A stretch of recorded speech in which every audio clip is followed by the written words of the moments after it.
Welcome to TVC News, our top stories. Dr. Samia stresses a shift to action and tangible results as the newly elected leaders are sworn in.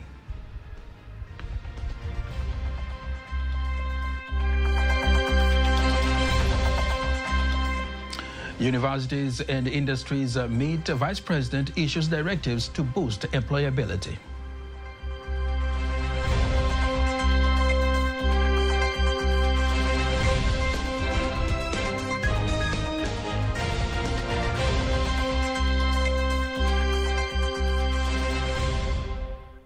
A warm good evening. My name is Nasa Kinku. Just a reminder, you can also follow us live via our YouTube channel, TVC Online, and also get all the latest news through our Instagram, Facebook, and X pages, all at TVC Online.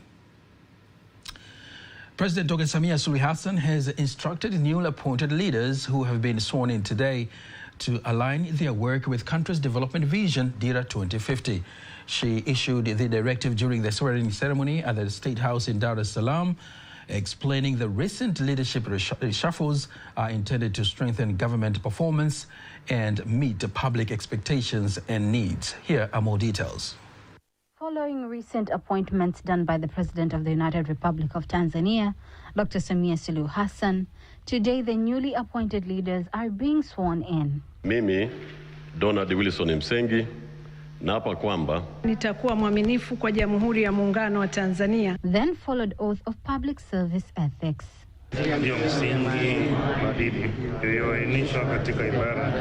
During her speech, President Dr. Samia Suluhu Hassan instructs the new leaders to come up with the relevant strategies that attract new businesses and investments that will positively contribute to national economic growth. Mmekuwa mkinisikia ninavyoahidi wawekezaji.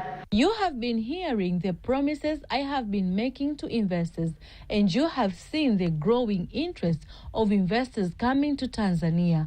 Now we should not invite them only later to shut doors on them. I want you to open the doors so that the investors can come, invest here in our country, and so that the nation can benefit.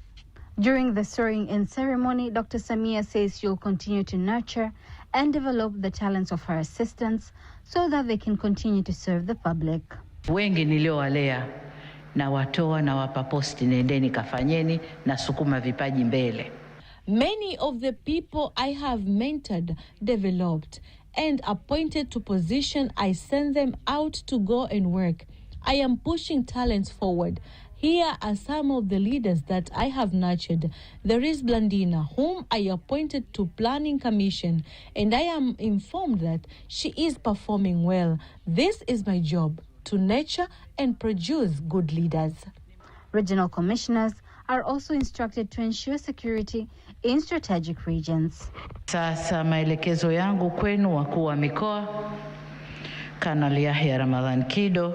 Now my instruction to you regional commissioners, Colonel Yahya Ramadhan Kido, I have assigned you to Kagera, and Colonel Donald William Msegi, you will go to Mtwara. These are the regions of great strategic importance to us, especially in terms of defense and national security. I will assign you to district commissioners with whom you can work closely to strengthen security in those regions. These are the strategic regions for our country, and I have confidence that you will go and perform your duties well. The event was also attended by various leaders, including Vice President Dr. Emmanuel Nchimbi, Prime Minister Dr. Mwigulu Nchemba, ministers, deputy ministers, permanent secretaries, deputy permanent secretaries, heads of institutions, and representatives of various institutions. Remaining in the commercial city of Dar es Salaam, the Vice President, Ambassador Dr. Emmanuel Nchimbi, has strongly emphasized the need for the private sector to partner with Tanzania's educational institutions and invest in conducting research and skills-based learning. Here's a story by Ismail Bugda, read by Teddy Mparanyanga. Stakeholders in education and employment in the country are meeting in Dar es Salaam to launch the partnership program between universities and industries. This is part of intensifying efforts to bridge the skills gap between universities and the labor market. The Vice President, Ambassador Dr. Emmanuel Nchimbi, is here to grace the launch, insisting the program, if well implemented, will reduce the unemployment problem in the country. Mpango huu wa kimkakati unashabihiana na malengo ya mipango ya maendeleo ya serikali. This is a strategic plan aligns with the government's development planning objectives. Its implementation fulfills the commitment that aligned in the CCM election manifesto for 2025-2030, which aims to create 8 million jobs in mainland Tanzania and 350,000 jobs in Zanzibar by the year 2030. The plan is also aligned with the Vision 2050, which seeks to increase the average income of Tanzanians and transform the country into middle-income economy, targeting an average income of $5,000 per capita. Then he emphasizes the need for more investments in scientific research between the private and public sectors. Napenda kutoa wito kwa taasisi binafsi kushirikiana na vyuo. I would like to call upon private institutions to collaborate with the universities and invest in research, particularly in science and technology, and to promote innovations in teaching and learning. Through science and technology, the private sector can contribute to the development of our education system by funding the research and offering sponsorship. Various leaders attending the occasion acknowledged that the program will be a game changer to employment opportunities for graduates. When this program is implemented, it will have a great impact in the economy of the country. First of all, it will enable our trainees or our graduates to be able to perform better, produce much better. Our industries can run much more economically, but also it will produce graduates who can work locally and internationally. So some of them will be employable elsewhere from Tanzania, where they can also bring foreign exchange earnings, which will boost the economy of the country. So we expect a much better economic performance during implementation of this program. The government has limited employment opportunities. So once you have a wealth creation partnership between government, industry, and academia, definitely fourth industrial revolution will be realized. More jobs will be created, taxes will be generated, and definitely economic well-being and the livelihood of ordinary Tanzanian would be improved. The importance of stressing caring of or doing research.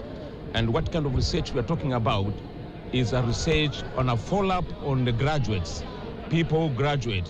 So we call it a graduate PESA studies. These are very crucial because it's through this research where we can collect data enough to know those who have graduated, what type of problems do they face when they go to the labor market. Based on the campaign pledges made by Dr. Samia Suluhu Hassan during the official launch of the CCM campaigns on August 2025 at the Tanganyika Park grounds in Kawe, Dar es Salaam, her administration pledged a 100-day promise to transform key sectors upon re-election. Education sector, we move now to the transport sector, where the Minister for Transport, Professor Makame Mbarawa, says revenue collection at the Dar es Salaam port has increased significantly, rising from 1.4 trillion shillings to an average of 2.03 trillion shillings. He explains that the growth is a result of government's decision to involve the private sector in port operations, an initiative that has improved efficiency and enhanced service delivery at the port.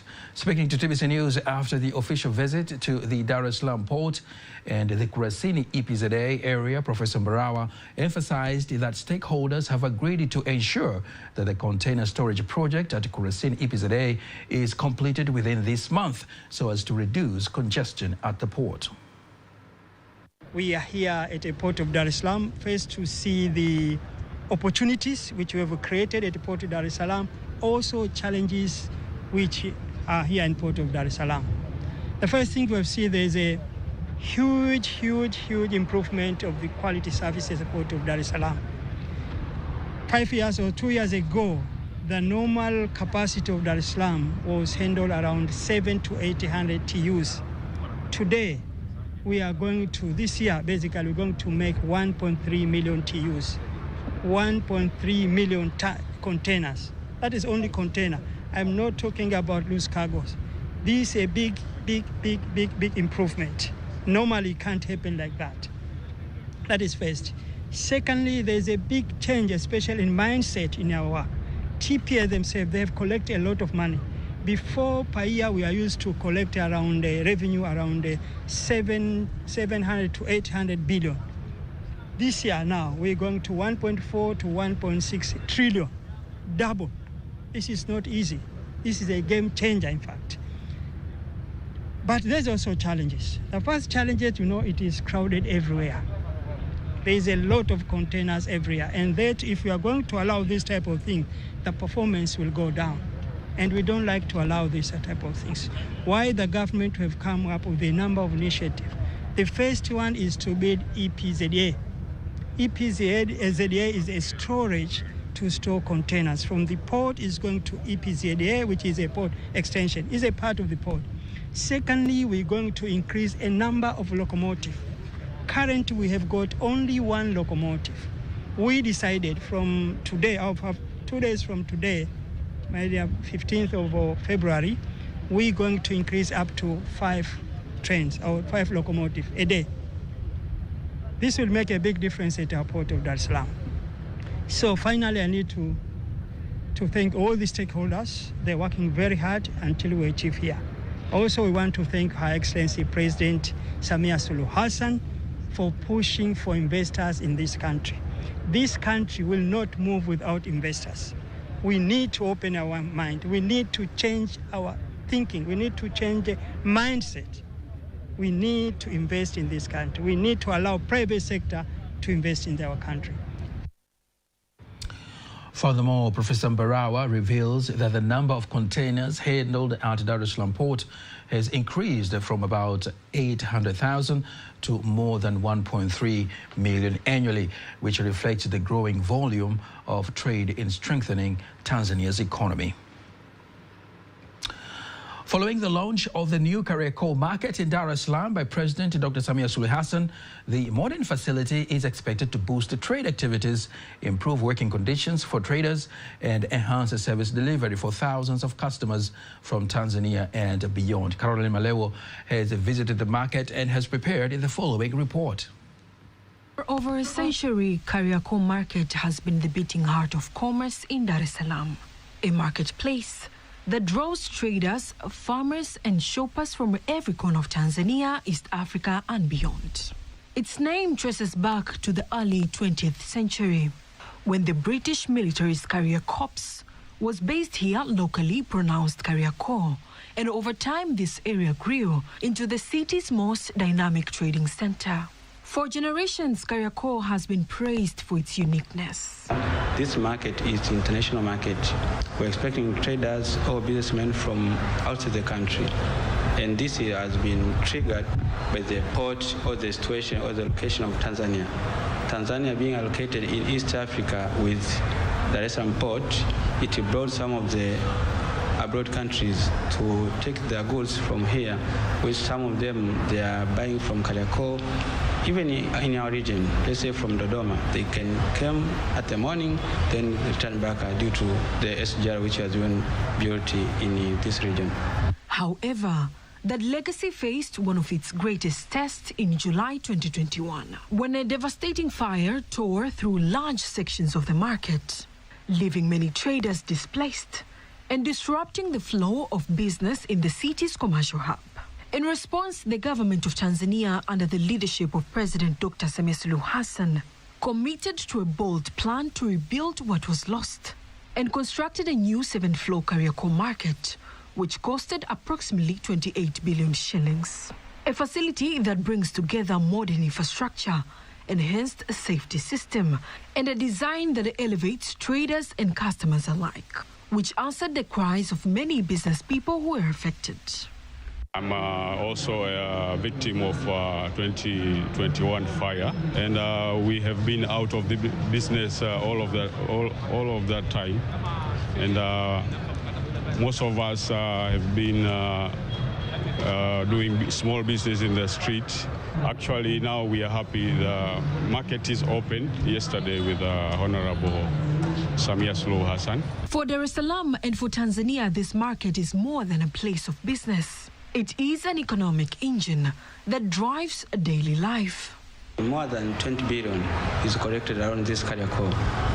But for this market, we're expecting to have more than 2,000 business or traders in the market. We are expecting to create more than 4,000 employments, which are directly involved to those business traders.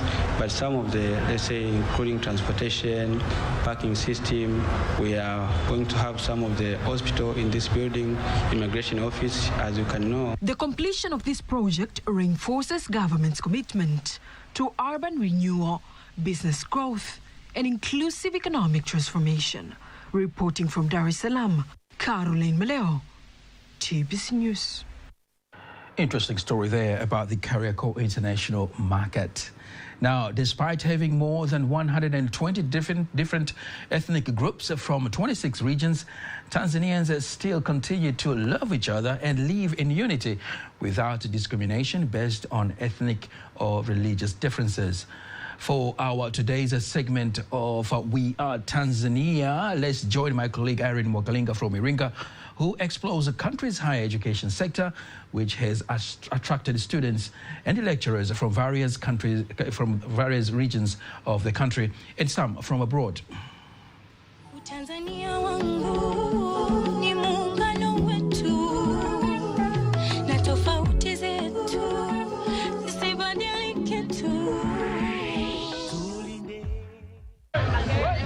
Iringa region alone has 5 universities, including Kwawa University of Education, Ruaha Catholic University, Iringa University, the Open University, and the Cooperative University. Here is the University of Iringa with over 1,000 students from various regions in the country with different ethnic groups, all of which did not separate them. Speaking in an interview to TBC, lecturers at the University of Iringa say life is everywhere and Tanzania belongs to all. No matter how the Tanzania have many tribes, more than 100 tribes, but what I like in Tanzania, there is no discrimination, there is no segregation. Not only Tanzania, even the people from outside Tanzania. I like Tanzania. I like Tanzanian because of the hospitality, love, and the effective care or effective service. Since 2019, I wonder how I was accepted in the different offices, how they are serving us as a student. The people, they not consider their education level, they don't consider their bachelor or doctors, professors. They are very humble. Let's just say Tanzania is a beautiful country. Students live equally. There is no discrimination. We are all the same. Even our dressing is uniform. So when we look at someone, you do not see a Sukuma, a Hehe, or any other tribe. You just see a Tanzanian. Although the University of Iringa is owned by the Evangelical Lutheran Church of Tanzania, Diocese of Iringa, it accepts people of all denominations. If you look here at the University of Iringa, there's an institution owned by the church. But despite that, I'm a Muslim and I work at this school. The students at the University of Iringa say that they feel proud to be among the beneficiaries of the university, regardless their ethnic and religious background. I am proud to be a Tanzanian because I've experienced the kindness of my fellow Tanzanians. We share ideas from different cultures, which we also incorporate into our studies. The foundations of the unity under the Swahili language laid down by the father of the nation, the late Mwalimu Julius Nyerere, have continued to demonstrate that we are still Tanzanians. Irene Mwakalinga, TBC Iringa. Utanzania wangu ni muungano wetu na tofauti zetu zisibadilike tu. Great story there about Tanzania. The Minister of Finance, Ambassador Hamis Musa Omar, calls on leaders and staff of the Ministry of Finance to fully cooperate with the new Deputy Permanent Secretary who will be in charge of Treasury Services, Subili Joshua. Ambassador Omar made the call while welcoming the new Deputy Permanent Secretary to the Minister of Finance in Dar es Salaam, where thereafter he held a brief meeting with the newly appointed Deputy Permanent Secretary. Here are more details.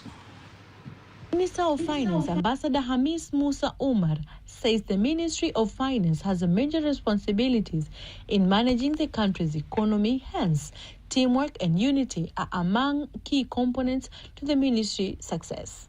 There are procedures under the financial laws, budgetary process, and the Public Finance Act, as well as other regulations that come with responsibility and accountability. We sincerely welcome you and are pleased that the existing gap has now been filled. You are the most welcome to the Minister of Finance. Speaking while welcoming the Minister of Finance, the Deputy Permanent Secretary, Economic Management, Elijah Mandubia, said that Nsubuli Joshua is the right appointment due to his experience in various issues. We sincerely thank Her Excellency, the President, for this appointment. We also know Joshua very well. We have worked closely with him during his time at the Cabinet Secretariat. We believe that the ministry has found the right person for this position. On the other hand, the new Deputy Permanent Secretary vows to collaborate with all ministry stakeholders to achieve the ministry goals.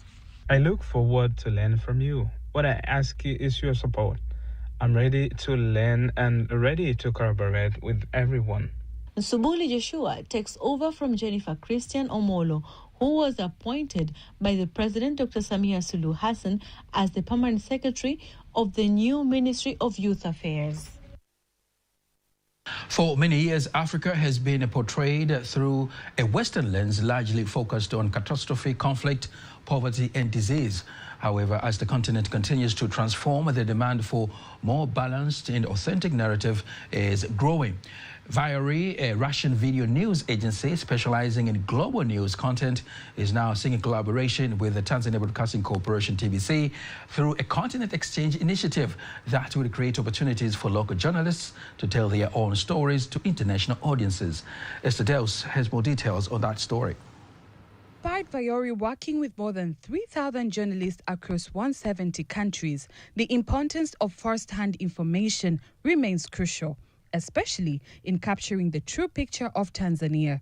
This has led Viori team to visit TBC headquarters to expertise and establish a partnership focused on content sharing. Africa Distribution Representative Alexander Kobier explained what this partnership with TBC would mean. Viori News Agency is a video news provider working with media organizations. Basically, we are business-to-business organization, and we are looking forward to partnering with the organization like Tanzania Broadcasting Corporation, where we'd seek opportunities for content exchange, for workshops, training on journalists on artificial intelligence ways of production and presentation of news. We see a great opportunity also in getting first-hand information and content from Tanzania Broadcasting Corporation in areas where we are not able to reach. Yes, we do have 3,000 journalists out there, but we cannot cover every corner of the world. So we'll depend on the Tanzania Broadcasting Corporation's capacity to expand our influence in the region. But beyond content exchange, what impact will this have on the broader journey of redefining how the African continent is represented in global media? The way Viori works is we cover stories of interest, and our stories are not just political, but they go all the way to environment, business, nature, climate change, and everything. And what we've seen is the narrative is not necessarily the same for everybody. For example, many news organizations give stories in their own perspective. Their narrative will differ from probably what is on the ground. We at Viori try and tell every story as it is, and we are focusing more on the BRICS nations and the global south, so to speak. So we want the African story to be told as it is, and it's not just about catastrophes and disaster. There's a lot of developmental stories which can be told about our continent. There's a lot of cultural stories which can be shared, and there's also a lot of entertainment stories which are being which are going on in Africa, and those stories need to be told. Viori is a video news agency with a focus on Global South, based in Abu Dhabi, with the strategic hubs in various parts of the world. Its partnership with the Tanzania Broadcasting Corporation is expected to expand the reach of Tanzanian content globally and open more opportunities for Tanzanian journalists to share their country's stories from their own perspective. Esther Deus, TBC News. Tanzania has officially taken over the leadership of the African Road Maintenance Funds Association following the Chief Executive Officer of the Tanzania Roads Fund Board, Engineer Rashid Kalimbaga, being officially handed over the chairmanship of the association. Upon officially assuming the role, he emphasized that strengthening road infrastructure is essential for African trade, mobility, and the continent's common market agenda. Here are more details. Speaking during the handing over in Arusha, the Minister of Works, Abdallah Ulega, said that more than 80% of the transportation in Africa, including transportation of food crops, depends on road, hence making the sector a key pillar for economic growth. In all countries, including advanced countries, road transport remains the most used mode of transport for cargo and passenger transport. Therefore, the role of road transport in transformation and development of our economies largely depend on development and well-maintained road infrastructure. On the other hand, the new president of the association, Engineer Rashid Kalimbaga, says his top priority remains strengthening funding mechanisms to ensure reliable long-term income for road upkeep, moving beyond traditional collection to more resilient systems. Road transport has always been at the core of any development initiative. One of the main common features of all developed countries is the well-developed and maintained road transport infrastructure. Road assets are one of the most valuable public assets, and the road transport is the most used mode of transport. It is for this reason AMFA member states and the African Union have put efficient road transport at the center of the development visions and the initiatives. Today was the official handing over of the following Engineer Kalimbaga being elected President of the African Road Maintenance Fund Association during the 22nd General Assembly in Monrovia, Liberia last year. Move straight to sports news. Tanzania, after Tanzania's 1.2 trillion shilling investment in football infrastructure, the Confederation of African Football has been impressed by the investment and is now holding its executive committee meeting in Dar es Salaam on February 13th. After the inspection of the ongoing renovation of Benjamin Mkapa Stadium ahead of to host the AFCON 2027, Minister of Information, Culture, Arts and Sports, Paul Makonda, believes that the meeting will open new possibilities for Tanzania to host the opening or the final match of AFCON 2027 tournament. These leaders will have the opportunity to get information about our progress and finally make a statement on what will continue to happen in our country in football development. This visit to us is a great success in the sports sector because when such great leaders come, you get a lot of support, including technical assistance. Well, and that's the sports news. Now, before we conclude the news bulletin for tonight, let's take a look at the weather forecast for the next 24 hours. A warm welcome to you and thank you for joining us. This is 24 Hours of the Focus from Tanzania Meteorological Authority, starting from tonight, 9 p.m. For tonight, over Kagera, Geita, western parts of the country, we expect particle condition, thunder showers over areas. For southwestern Highland, central parts of the country, northeastern Highland, Morogoro region, southern region, and southern coast, we expect particle condition, rain showers over areas, while the remaining parts of the country is expected to be dry. For tomorrow, wind is expected to flow at the speed of 20 kilometers per hour. The state of the lake and the state of the sea is expected to be slight. And now let us see of the weather details. For Lake Victoria Basin and southern coast, we expect particle condition, thunder showers over areas and sun periods. For southwestern Highland, central part of the country, Morogoro region and southern region, we expect cloud condition, thunder showers over areas and sun intervals. For northeastern Highland, Tanga, Pembe Nguju Isos, Dar es Salaam and Pwani including Mafi Isos, we expect particle condition, light rain showers over areas and sun periods. Now let us take a look at the next 4 days weather forecast. For Dar es Salaam, we expect sun periods. Dodoma, we expect thunder showers and sun periods on 11th of February.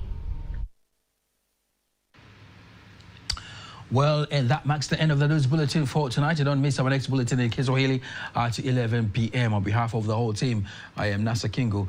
I wish you a good night and a constructive week ahead.